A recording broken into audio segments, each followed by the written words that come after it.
हमारे डायरेक्टर हैं और राइटर भी हैं, तो जगत जी बताएंगे बहुत अच्छे से।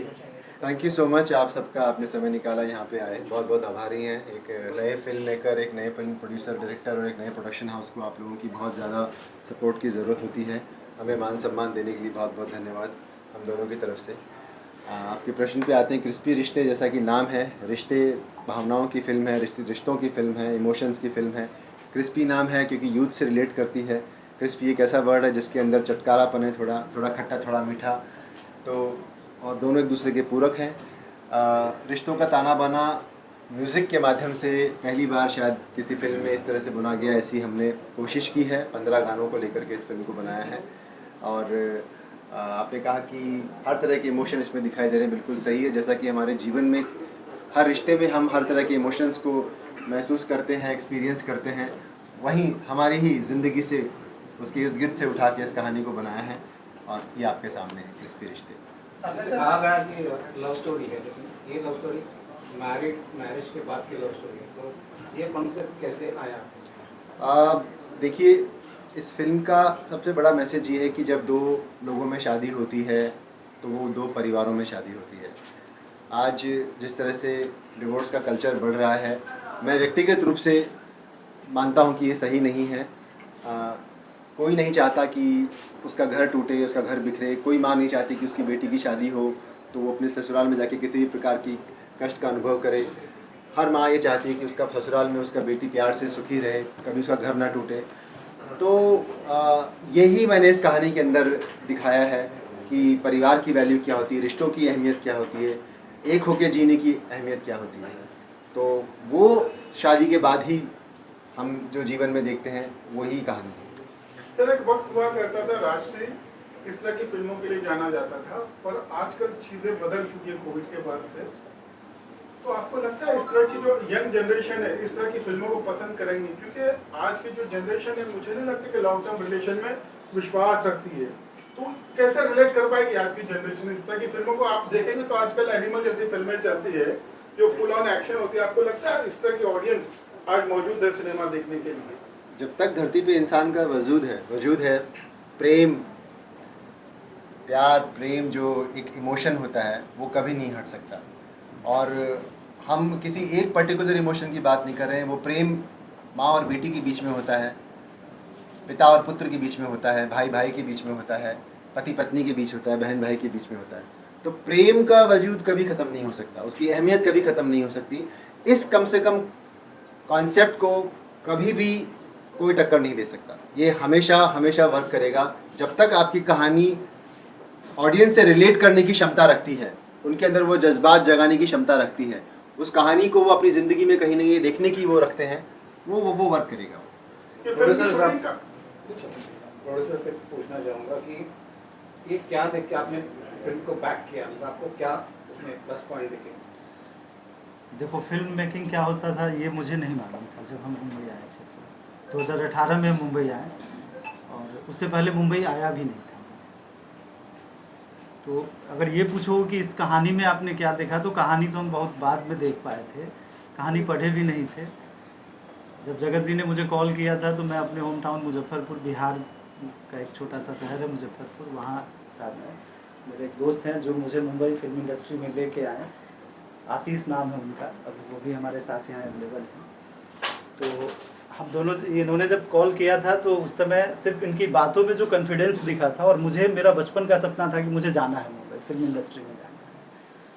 तो जो इनकी सच्चाई थी, ऑनेस्टी थी, बस वही खींच कर लाया था। और उसके बाद अपनी इसी फिल्म से हम फिल्म की मेकिंग, क्या फिल्म की शूटिंग कैसे होती है ना, फिल्में बनती कैसी हैं, क्या होता है उसके अंदर, कैसे कहानी लिखी जाती है, क्या इक्विपमेंट्स होता है, कितने टेक्निकल लोग होते हैं, इस हर चीज़ की जानकारी मुझे इस फिल्म की शूटिंग को देखकर ही पता चल पाया।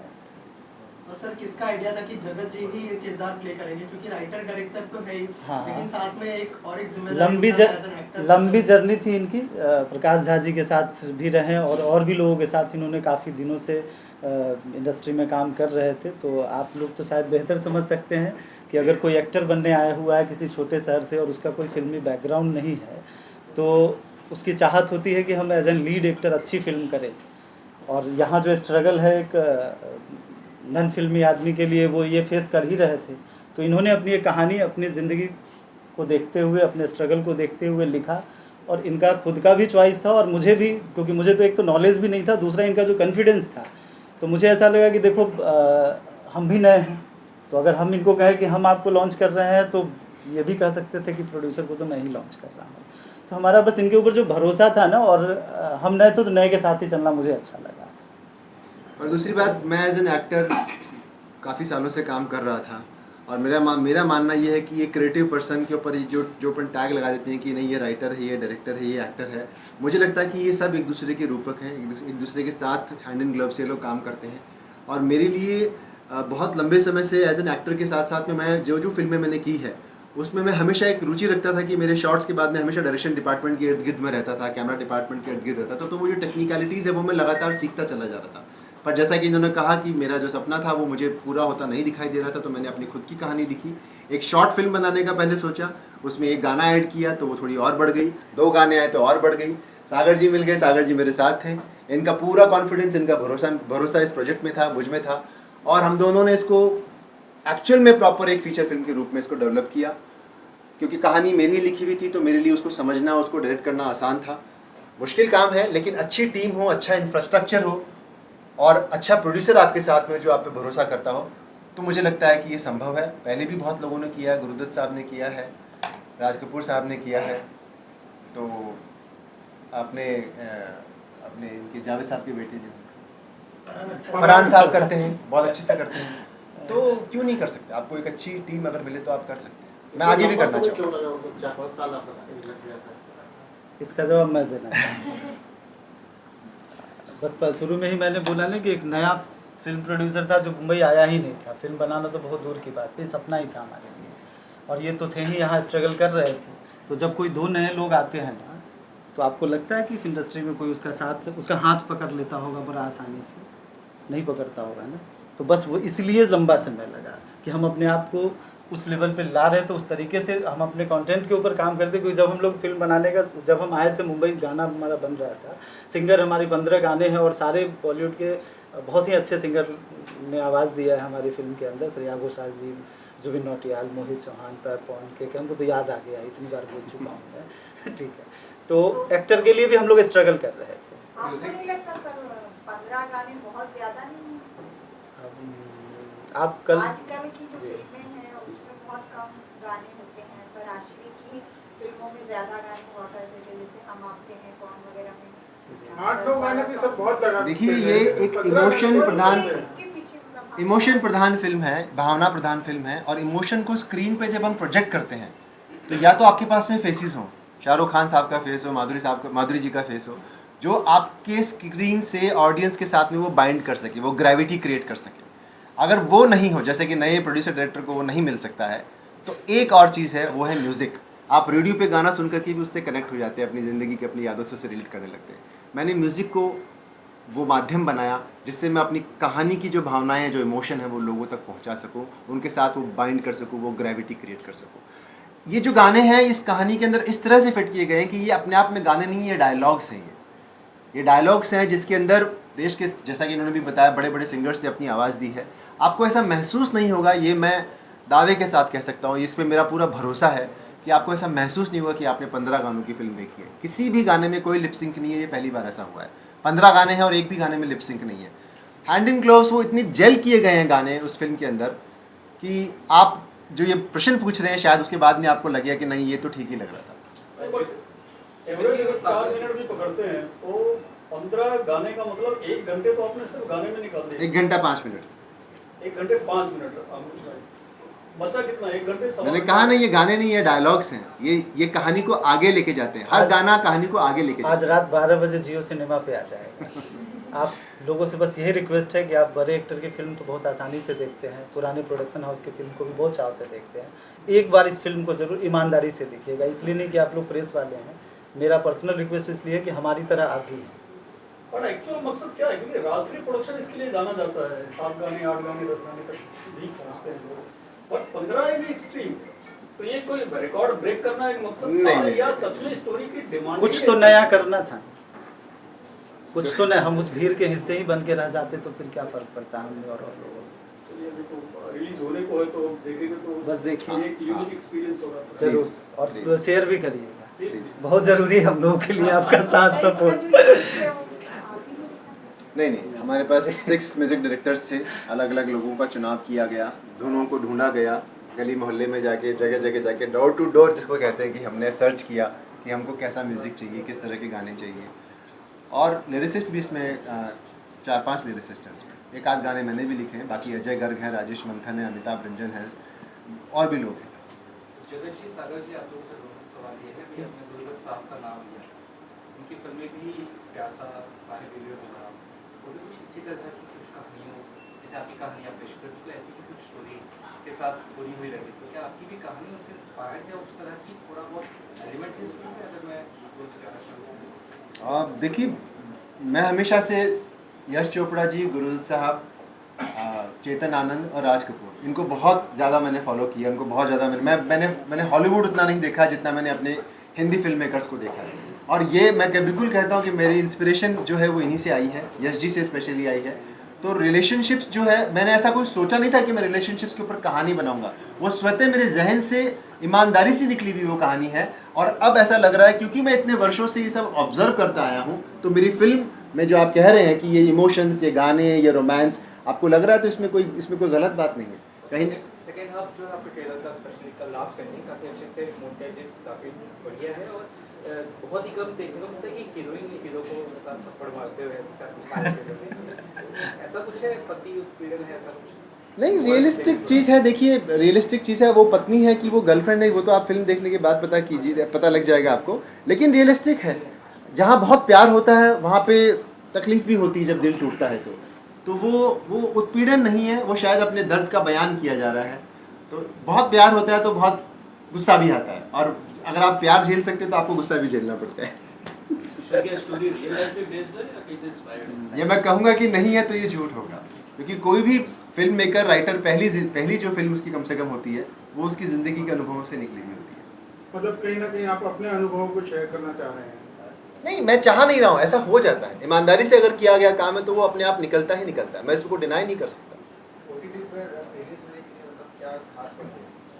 सिनेमा हॉल की चली इसका जवाब सागर जी दें। हाँ, ये बहुत सही सवाल आपने किया है। जब हम फिल्म बनाने आए थे तो एक्टर नहीं मिल रहा था, जिसके पास जाते थे उनको यही डाउट होता था कि पता नहीं ये बना पाएगा या नहीं पाएगा। दिखने में भी उतने हैंडसम थे नहीं हम, जो कोई मान जाता है हमारे पास। तो ओटीटी पर लेकर इसलिए गए हैं सर कि जो फिल्म हमारी बनी है ना, वो कम से कम लोगों देख तो सके, क्योंकि सिनेमा हॉल में अगर हम रिलीज़ करते तो कोई नोन एक्टर नहीं था हमारे पास। हो सकता था 1 दिन के लिए लगे, 2 दिन के लिए लगता, और फिर हम कहाँ लेके घूमते उसको दिखाने के। तो इस फिल्म को बनाने का मकसद ये नहीं था कि हम बहुत पैसा कमा लें। इस फिल्म को बनाने का मकसद सिर्फ ये था कि फिल्म इंडस्ट्री में एक नन फिल्मी आदमी आकर भी काम कर सकता है और अपनी पहचान बना सकता है। उसी मकसद से हम आए हुए थे, इसलिए ओटीटी पे रखे कि आज नहीं 5 साल बाद भी कभी आप फुर्सत में होंगे तो देख तो लेंगे ना। हो सकता है सिनेमा हॉल में हमारी फिल्म 3 दिन के लिए लगेगी और आपके पास वक्त नहीं होगा तो कैसे देखें। और देखिए, बहुत खुशकिस्मत है कि देश के सबसे बड़े सब्सक्राइबर बेस्ड ओटीटी ने हमारी फिल्म को अपने आज जगह दी है। हम लोग बहुत आभारी हैं जियो सिनेमा का। आई थिंक जो हुआ वो अच्छा ही हुआ, अच्छा ही हो रहा है। म्यूजिक के लिए कोई खास मैसेज है इस फिल्म के? जी, सॉरी, के लिए कोई खास मैसेज है? बिल्कुल। अपने घर को कैसे एक लड़की शादी के बाद में किसी भी हालत में टूटने नहीं देती, वही हमने इस फिल्म में दिखाया है कि संगठन में ही शक्ति है, एकता में ही प्रेम है, उसको टूटने नहीं देना। हमारी जो कल्चर, हमारी वैल्यूज़ हैं, हमारे भारतीय संस्कृति की, वो इस फिल्म में दिखाई देगी। हर औरत इस फिल्म की जो एक्ट्रेस है अंजलि, उसमें अपनी बेटी को देखेगी। हर अंजलि इस फिल्म के जो एक्टर हैं करण, उसमें अपने पति को देखेंगे। हर करण इस फिल्म की जो हीरोइन अंजलि, उसमें अपनी पत्नी को देखे। तो ये रिलेशनशिप्स जो है वो रिलेट करेंगे, ना सिर्फ औरतें बल्कि हर वो व्यक्ति जो देख रहा है। आप एक पिता हैं, आपकी बेटी होगी, ससुराल में होगी, आप उस चीज़ से रिलेट कर पाएंगे। और जी। आजकल से जो बढ़ते हुए डाइवोर्स से क्या उस पर भी कहीं ना कहीं फिल्म चोट पहुंचाएगी या एक अच्छा मैसेज देगी? चोट तो किसी को नहीं पहुंचा सकते क्योंकि ये एक बहुत ही व्यक्तिगत मामला है, बट मैसेज अपनी बात को रख सकते हैं। मैंने कहा है, व्यक्तिगत रूप से मैं ये समझता हूँ कि डिवोर्स जो होते हैं वो बड़े दुखदाई होते हैं। किसी को भी डिवोर्स लेकर के ऐसा नहीं कोई शादी सोच के करता कि मैं डिवोर्स लूँगा, वो बड़ा तकलीफ वाला एक हिस्सा होता है जीवन का, जो जिस पे भी बीतती वो जानते हैं। मैं मुझे लगता है कि इस तकलीफ को मैंने इस फिल्म के जरिए बयां किया है, और मैंने वकालत की है इस बात की कि हाँ, संगठन में ही शक्ति है, प्रेम और साथ जो है उससे अच्छा कुछ और हो नहीं सकता। सर, ये नाम का आइडिया आपको कहाँ से आया? रिश्ते की पहले एक आ चुकी है। जी, ये रिलेशनशिप्स की कहानी है, तो रिश्ते तो होना ही था, और क्योंकि यूथ को रिलेट करती है, और क्रिस्पी वर्ड जो है उसके अंदर वो चटपटापन है, वो नमकीन है, वो थोड़ा मीठा है, तो क्रिस्पी और रिश्ते एक दूसरे के पूरक भी हैं, एक दूसरे के साथ तालमेल बड़ा अच्छा बिठाते हैं, इसलिए क्रिस्पी रिश्ते नाम। इसमें कुछ न्यूमरोलॉजी है, के लगाया आपने क्रिस्पी में समथिंग या जस्ट? हाँ जी सागर, बताइए। हाँ, थोड़ा बहुत मानते हैं हम इन सब चीज़ों को, तो न्यूमरोलॉजी है। न्यूमरोलॉजी को मानते हैं, तो इस वजह से के लगाया। मैंने ही सजेस्ट किया था इनको, सी था, मैं तो सी लेके चला था। चल रहे थे, बट हमने के लगाया उसमें। क्योंकि एकता जी भी एक जमाने में के ही फॉलो हो रहे थे। हाँ, बट हमने तो बस दिल्ली हम गए हुए थे, और मेरे कोई फ्रेंड थे, चिंतक ने कहा कि भाई के कर लो, के कर लो, तो फिर उन्होंने, पता नहीं उनको शायद जानकारी, उनको कुछ समय ये था कि जो बताते थे लोग कि ये करो इससे अच्छा हो जाएगा, तो बस करते चले गए। अच्छा, एक दूसरा इंटरेस्टिंग क्वेश्चन है कि फिल्म मेकिंग अब तो आपकी रिलीज हो रही है और मेकिंग भी आपने कर ली है, मेकिंग में या रिलीजिंग में सबसे टफ आपको अभी तक क्या लगा? फिल्म बना लेना या उसको रिलीज करना? रिलीज करना सबसे टफ था।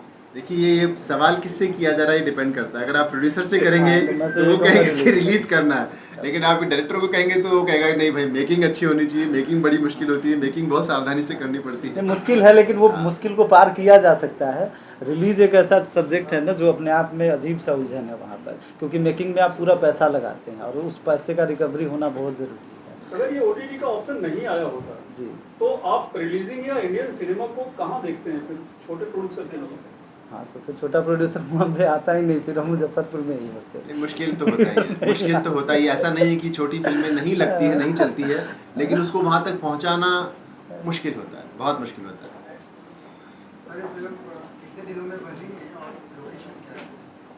एक्चुअल में 54 डेज की शूटिंग है, लोकेशन जयपुर है, कर्नाटका है, मुंबई है।